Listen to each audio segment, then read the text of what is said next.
Alright guys, it's been a while since I've made a YouTube video, but we're back again. We're not going to do that whole I'm back kind of thing, because it's wasting my time and your time. You'll notice I got a small block Ford sitting in front of me. Those of you with a keen eye knew it was a small block Ford.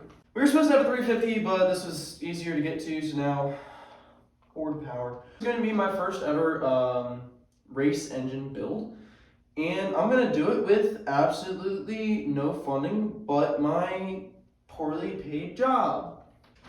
So while this boots up, we're going to be talking about what this is going into. For those of you who have not followed me on TikTok, Instagram, or Facebook over the past, I'd say year and a half, I bought a 1992 Volkswagen Corrado, and I decided to not do the traditional VR6 or 1.8 T-swap. I decided to just completely make my life a living hell and build a rear-wheel drive V8 swapped Corrado with the shit I had laying around my parents' house. And by that I mean this Ford 302, a T5 transmission, and a Ford 8.8 rear end that I blew up in my truck, if you guys remember that, when I did the whole video on how not to change your rear end. Yeah, some of you guys know what I'm talking about. So working from the bottom of the engine up. By the way, on internals alone, we are looking at around $3,800. So, if you guys would like to help me out a little bit, and because I like racing, and I like race car parts, and I like building race cars, so please help me out. Anyway, most of the parts are going to be bought through StuntRacing.com. I'm not affiliated with them, but I do enjoy the companies.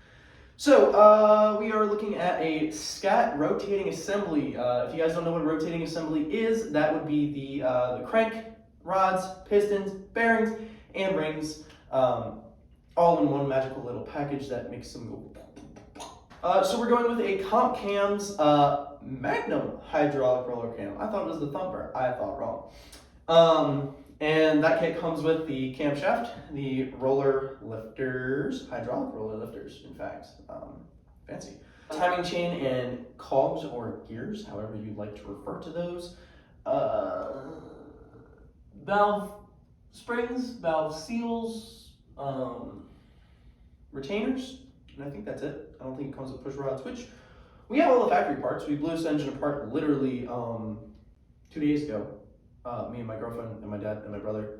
It was kind of everybody did a little bit kind of thing. Really proud of my girlfriend though. Love you, babe.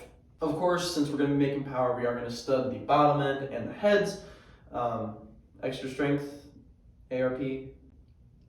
Trick flow roller rockers and studs.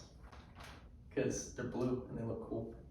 Ford's blue. Pretty much it for internals. We'll do some special things like capping rings, maybe have to fly cut pistons. All that stuff we'll have to wait till we actually get the parts in and do some clearance checking and all that stuff. But before I order anything, I do have to order some engine measurement tools, which I just priced out actually. It's only going to cost me like $250 for all the engine tools, and that's like name brand stuff too, guys. It's like Eastwood, okay? Eastwood has measuring tools. Eastwood has a lot of tools. I really like Eastwood. Of course, we are going to get a full gasket set. And then because I want to be fancy, we got some $230 valve covers that I clearly can't afford, but fuck it, I'm going to try to afford them anyway, just because they say Ford Racing on the top. Fancy. And somehow that all magically totals up to $3,840. But that's not all. So we actually have a Holley intake for this thing because it's fuel injected, and I don't want to run a carburetor or a sniper. We have a Holley LS high-rise style intake, but it's got the flanges for the 302 slash 351 heads. So it's gonna be pretty gnarly, bro. If you LS throttle plate adapter too, so we'll be running drive-by-wire. And then for systems, communication system, power, ECU, whatever you want to call it, we're going with Haltech, the Elite 2500 series, and then we're also getting their universal wire and harness kit that is 16 feet long because, you know, we're Volkswagen guys, so we got to do a base shave because Volkswagen base shave. Just a generic $150 eBay complete hardware kit because I really don't want to reuse any of the old hardware because it's straight out of 1990. Yeah, we're going to be showing all this shit in a Corrado, so if you guys want to see that, stay tuned.